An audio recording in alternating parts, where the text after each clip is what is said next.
नमस्कार, बहुत स्वागत आप सभी का। मैं हूं आपके साथ कमर। कोरोना काल में सीएम भूपेश बघेल लगातार विकास कार्यों की सौगात दे रहे हैं। इसी कड़ी में आज उन्होंने रायगढ़ और जशपुर जिले को 592 करोड़ रुपए के विकास कार्यों की सौगात दी। सीएम भूपेश बघेल ने वर्चुअल कार्यक्रम के जरिए रायगढ़ और जशपुर जिले में करीब 592 करोड़ रुपए के विकास कार्यों के लोकार्पण किया और भूमि पूजन किया, जिनमें रायगढ़ जिले के 308 करोड़ 31 लाख रुपए और जशपुर जिले के 283 करोड़ के 70 लाख रुपए के निर्माण और विकास के कार्य शामिल हैं। जशपुर जिले में निर्माण और विकास के 377 कार्यों का लोकार्पण किया गया। इसके साथ ही जशपुर जिले के विभिन्न निर्माण और विकास के 208 कार्यों का भूमि पूजन किया गया, जबकि रायगढ़ जिले में 91 करोड़ 17 लाख के कार्यों का लोकार्पण किया गया और 217 करोड़ 14 लाख के 69 विकास कार्यों का भूमि पूजन किया गया।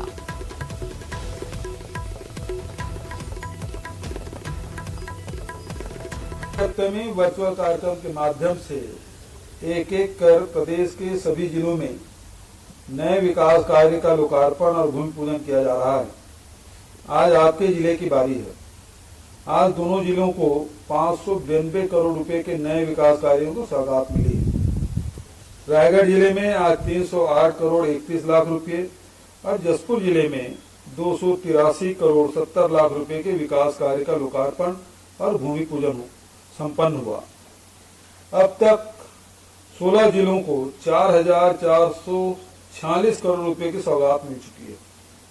वैसे तो 14 जिले में रेगुलर वर्चुअल कार्यक्रम हुए, लेकिन सुकमा और बीजापुर जिलों को एडवांस में भी 50 करोड़ रुपए के नए कार्य में सौगात दी गई। अभी सुकमा और बीजापुर में मुख्य कार्यक्रम भी होना है। तो मुख्यमंत्री भूपेश बघेल ने छत्तीसगढ़ के पड़ोसी राज्यों में फिर से बढ़ रहे कोरोना संक्रमण के मद्देनजर प्रदेशवासियों से विशेषकर बस्तर संभाग में विशेष सावधानी बरतने की अपील की। इसके साथ ही उन्होंने जशपुर और रायगढ़ के लोगों से खास सावधानी बरतने की अपील की। उन्होंने कहा कि छत्तीसगढ़ में इस समय हालात बहुत बेहतर हैं, इसे संभाल कर रखना होगा। पड़ोसी राज्यों में कोरोना का संक्रमण फिर से बढ़ता हुआ दिखाई दे रहा है, इसलिए हमें बहुत सावधान रहने की जरूरत है। छत्तीसगढ़ में कोरोना की स्थिति में रोज सुधार हो रहा है। कल पहली बार संक्रमण दर 1.5% से नीचे आ गई है। अब रोज होने वाली मौतों की संख्या भी सिंगल डिजिट में पहुंच गई है। कल मात्र 6 लोगों की मृत्यु हुई। पहली और दूसरी लहर में प्रदेश को बहुत कठिनाई झेलनी पड़ी। बहुत सी जानें चली गई। बड़ी मुश्किलों से हमने अपनी अर्थव्यवस्था को बचाया। अब की बार कोरोना को कोई मौका नहीं देना है। विकास के नए दौर को किसी भी सूरत में रुकने नहीं देना है। रायगढ़ और जशपुर दोनों सीमावर्ती जिले हैं। दोनों ने बहुत अच्छी तरह से कोरोना को नियंत्रित किया है। यह नियंत्रण बनाए रखना है। और कोरोना से अनाथ हुए बच्चों के लिए मुख्यमंत्री भूपेश बघेल ने बड़ी घोषणा की। अब निजी स्कूलों के बच्चों को भी महतारी दुलार योजना का लाभ मिलेगा। प्राइवेट स्कूलों में पढ़ रहे बेसहारा बच्चों को फीस का वहन छत्तीसगढ़ सरकार करेगी। सरकार की घोषणा के अनुसार ऐसे बच्चे निजी स्कूल में या Swami Atmanand English medium school में अपनी इच्छानुसार पढ़ सकते हैं। छत्तीसगढ़ महतारी दुलार योजना में छत्तीसगढ़ में कोरोना महामारी से मृत व्यक्तियों के बेसहारा बच्चों के लिए निःशुल्क शिक्षा की व्यवस्था की गई। इस योजना के तहत पहली से 8वीं तक के 500 रुपए और 9वीं से 12वीं तक 1000 रुपए प्रति माह की छात्रवृत्ति देने का प्रावधान किया गया। छत्तीसगढ़ महतारी दुलार योजना शैक्षणिक सत्र 2021-22 से लगातार लागू है। योजना का लाभ छत्तीसगढ़ के मूल निवासी परिवारों से संबंधित बेसहारा बच्चों को मिलेगा।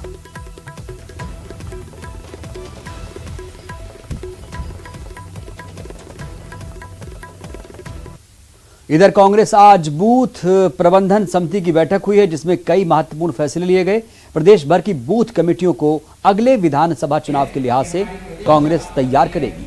बूथ कमेटियों का पुनर्गठन होगा और अगले 6 महीने में प्रबंधन समिति के लोग बूथ कमेटियों को लेकर प्रदेश हाईकमान को अपनी रिपोर्ट सौंपेंगे।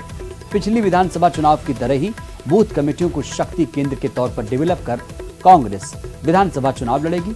कांग्रेस प्रदेश अध्यक्ष मोहन मरकाम ने बैठक के बाद कहा कि अगले चुनाव की तैयारी में पार्टी अभी से जुट गई है और बूथ कमेटियों का सहारा लेकर 6 महीने में रिपोर्ट देने को कहा गया है। 1727 जो छत्तीसगढ़ के बूथ हैं, हमारे संभाग के बूथ कोऑर्डिनेटर लोगों की आज महत्वपूर्ण ट्रेनिंग और बैठक आयोजित की गई है। और हम लोग इनको टास्क दिया गया है कि 6 महीने के अंदर नए सिरे से बूथ कमेटियों का गठन हो, ताकि आने वाले जब भी चुनाव हो हम नई तैयारियों के साथ चुनाव में जाए। हम लोगों की तैयारी है और 2023 और 2024 के चुनाव में हम लोग बूथ प्रबंधन के दम पे हम चुनाव जीते, हम लोगों की तैयारी है। हमारी सरकार की स्थिति है। तो बूथ स्तर पर राजनीति को लेकर लगातार ट्रेनिंग दी जा रही है, खासतौर से प्रवक्ताओं को, कार्यकर्ताओं को, पदाधिकारियों को। और ज्यादा जानकारी के साथ हमारी संवाददाता ममता लांचेवार जुड़ी हैं।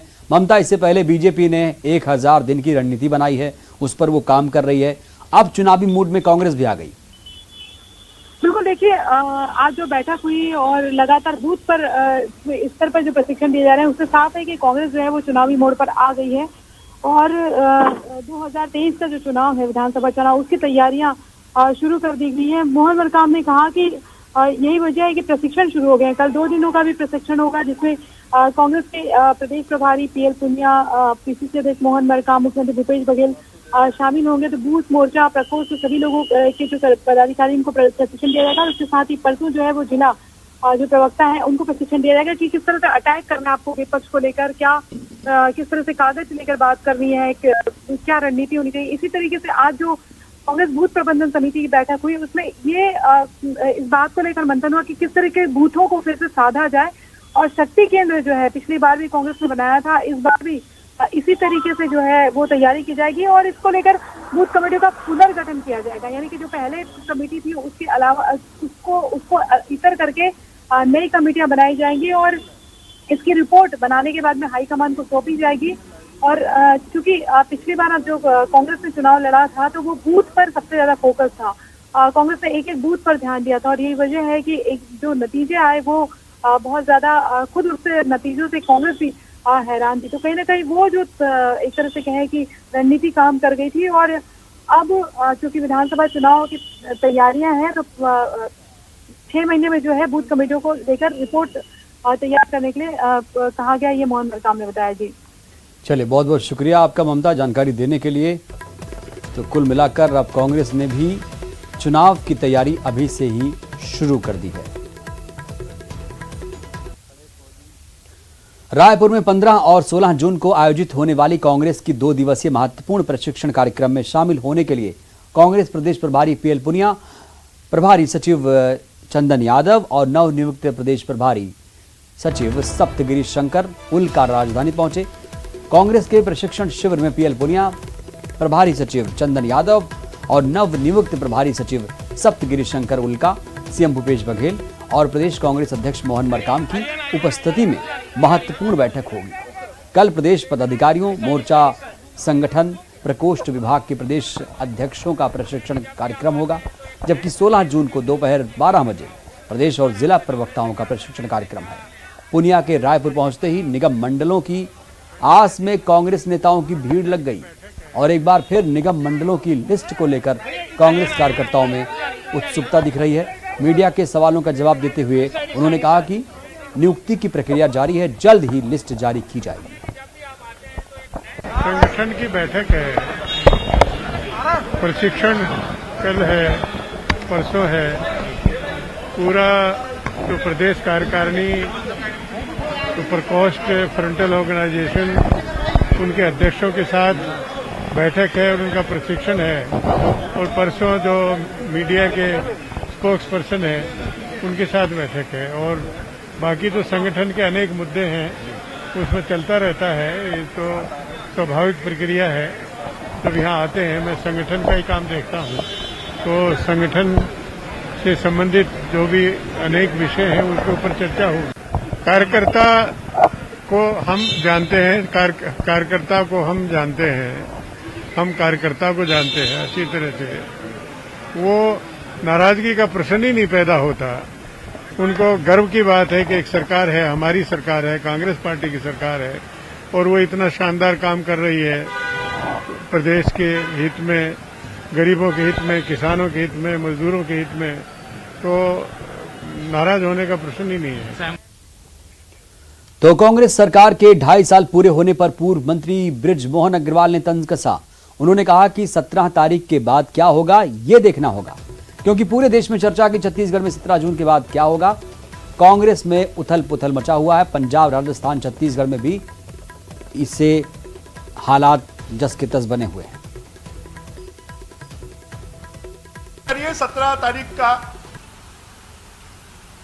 17 तारीख कांग्रेस के आधा कार्यकाल 2.5 साल पूरा हो रहा है और सिर्फ ये छत्तीसगढ़ में नहीं पूरे देश में चर्चा है कि 17 तारीख के बाद छत्तीसगढ़ में क्या होगा और उससे पूरी कांग्रेस पार्टी घबराई हुई है। पंजाब में उथल पुथल है, राजस्थान में उथल पुथल है, अब छत्तीसगढ़ भी उसे अछूत। इधर टूल किट मामले में हाईकोर्ट से पूर्व सीएम रमन सिंह और बीजेपी के राष्ट्रीय प्रवक्ता संबित पात्रा को बड़ी राहत मिली।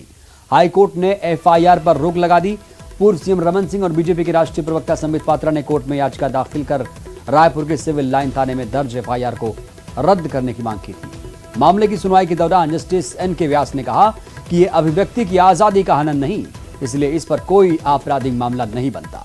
एफआईआर को चुनौती देते हुए पूर्व सीएम रमन सिंह और बीजेपी के राष्ट्रीय प्रवक्ता संबित पात्रा ने अपने अधिवक्ता महेश जेठमलानी और विवेक शर्मा के जरिए हाईकोर्ट में एफआईआर को निरस्त करने की मांग करते हुए अलग अलग याचिका दाखिल किया था। ऑनरेबल कोर्ट ने डॉक्टर रमन सिंह एवं संबित पात्रा के पिटीशंस जो में ऑर्डर रिजर्व रखा था उसमें इंटरिम ऑर्डर किया है एवं सिविल लाइन रायपुर में रजिस्टर क्राइम नंबर 215 के विवेचना को स्टे कर दिया है। कोर्ट ने प्राइमा फेसिया फाइंडिंग दिया है कि प्रथम दृष्टया कोई भी क्रिमिनल केस दोनों ही याचिकाकर्ताओं के खिलाफ नहीं बनता है। जो भी कार्रवाई स्टार्ट की गई थी वो राजनीतिक पूर्वाग्रह से स्टार्ट की गई थी एवं अगर न्याय विवेचना को इस प्रकार से जारी रखा जाता है तो इससे न्यायिक प्रक्रिया का दुरुपयोग होगा। कोर्ट ने प्रथम दृष्टया याचिकाकर्ता के तथ्यों को स्वीकार मानते हुए एवं तथ्यों को स्वीकार करते हुए अग्रिम कार्रवाई पर रोक लगा दी है। मुकदमे की अगली सुनवाई 3 हफ्ते बाद के लिए नियत की गई। तब तक राज्य। इधर वैक्सीन के ग्लोबल टेंडर मामले को लेकर हाईकोर्ट में दायर पीआईएल पर सुनवाई हुई। हाईकोर्ट ने सरकार से तीसरी लहर से लोगों को बचाने की तैयारियों को लेकर सरकार से 10 दिनों में जवाब मांगा।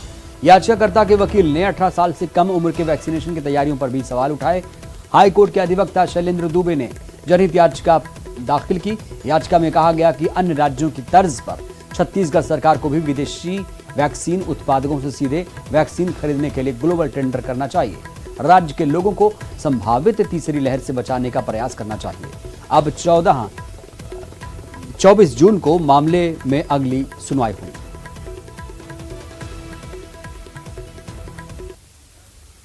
इधर कांग्रेस सरकार के 2.5 साल पूरे होने पर जन घोषणा पत्र में किए गए उनके वादों को याद दिलाने के लिए भारतीय जनता पार्टी ने प्रदेश जन जागरण अभियान शुरू किया। बिलासपुर में भी शुरू हुए इस जन जागरण अभियान के तहत नेता प्रतिपक्ष धर्मलाल कौशिक और पूर्व मंत्री अमर अग्रवाल ने अपने अपने विधानसभा मंडलों में डोर टू डोर जनसंपर्क किया।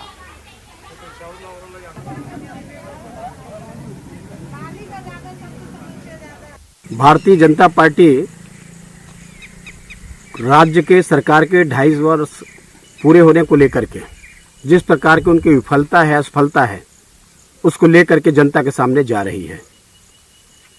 सरकार में आने के पहले बड़े बड़े वायदे किए गए, चाहे वो शराबबंदी घोषणा की बात हो, बेरोजगारों को 2,500 रुपये भत्ते की बात हो, महिलाओं के स्व सहायता समूह के कर्जे माफ करने की बात हो, किसानों का 2 साल का बचे हुए बोनस देने की बात हो। ऐसे अनन्य विषय है। इन सारे विषयों को लेकर जनता के बीच में जा करके कि क्या हुआ तेरा वादा। इधर छत्तीसगढ़ के कई जिलों में लगातार हो रही बारिश से लोगों की मुश्किलें बढ़नी शुरू हो गई। पहली तस्वीर अंबिकापुर जिले की है, जहां मूसलाधार बारिश से लोगों के लिए आफत का सामना करना पड़ा है। जिले के बतौली और सीतापुर इलाके में पानी भरा हुआ है।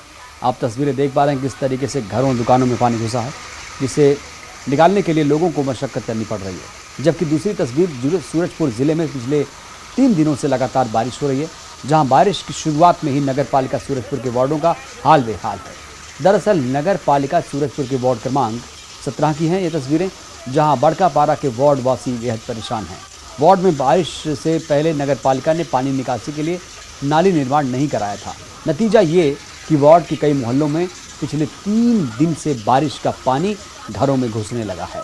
जल भराव की समस्या पैदा हो गई है। और यहां वक्त एक छोटे से ब्रेक का। ब्रेक के बाद आप सभी का स्वागत है। कोरबा से बड़ी खबर आ रही है, जहां पर कोरबा में न्यूज़ 18 की खबर का बड़ा असर हुआ है। नाले में स्कूल ड्रेस फेंकने का यह पूरा मामला हमने आपको प्रमुखता से दिखाया था। मामले में क्लर्क धीरज आर्या को निलंबित कर दिया गया। जिला शिक्षा अधिकारी ने कार्रवाई कर दी है। न्यूज़ 18 ने इस खबर को बेहद ही प्रमुखता से, गंभीरता से आप तक पहुंचाई थी। अधिकारियों के कानों तक ये आवाज पहुंची और तब जाकर शिक्षा विभाग ने इस मामले को गंभीरता से लिया और अब कार्रवाई होनी शुरू हो गई है।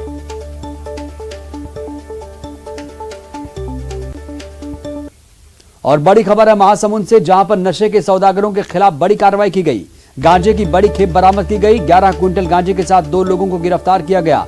जब्त गांजे की कीमत 2 करोड़ 20 लाख रुपए है। कटहल के नीचे छिपाया गया था। कटहल के नीचे छिपाकर ले जाया जा रहा था ये गांजा। कोमा खान पुलिस की बड़ी कार्रवाई देखने को मिली। ओडिशा से अलीगढ़ ले जाए जा रहे थे ये गांजे की खेप।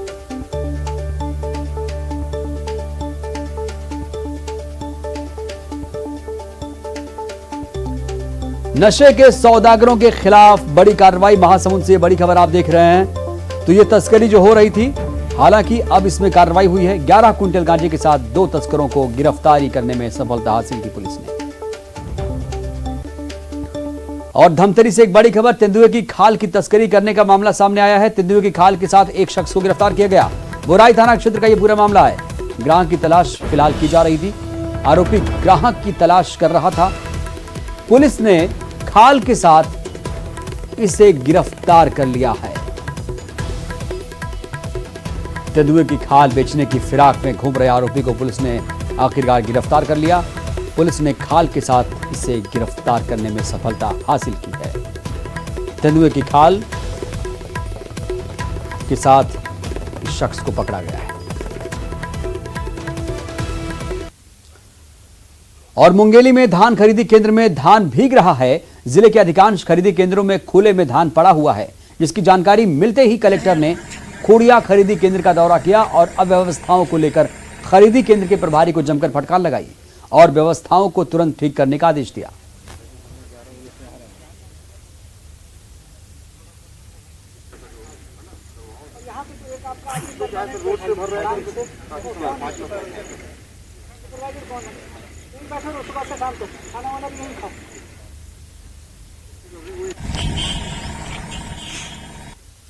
और कांकेर जिले के नक्सल प्रभावित लोहत्तर थाना में तैनात एक सहायक आरक्षक के साथ थाना प्रभारी के द्वारा मारपीट करने का मामला सामने आया।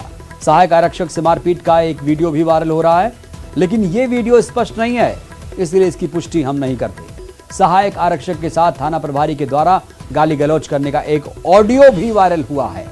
सहायक आरक्षक संतोष दुग्गा ने आरोप लगाया कि थाना प्रभारी महेश साहू ने 2 महीने पहले ड्यूटी पर लेट पहुंचने को लेकर फोन पर पहले गाली गलौज की और थाना पहुंचने पर जूते से उसकी पिटाई कर दी। इस घटना का वीडियो उनके साथियों ने बनाया था, लेकिन डर के कारण इसे वरिष्ठ अधिकारियों तक नहीं पहुंचाया।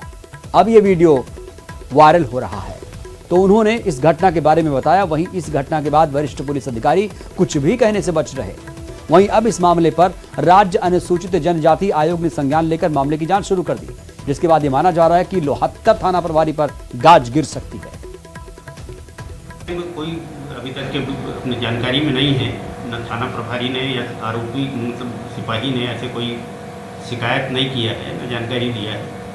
जानकारी आने के बाद जैसे परिस्थिति बनता है उसकी जांच करा के कार्रवाई करें।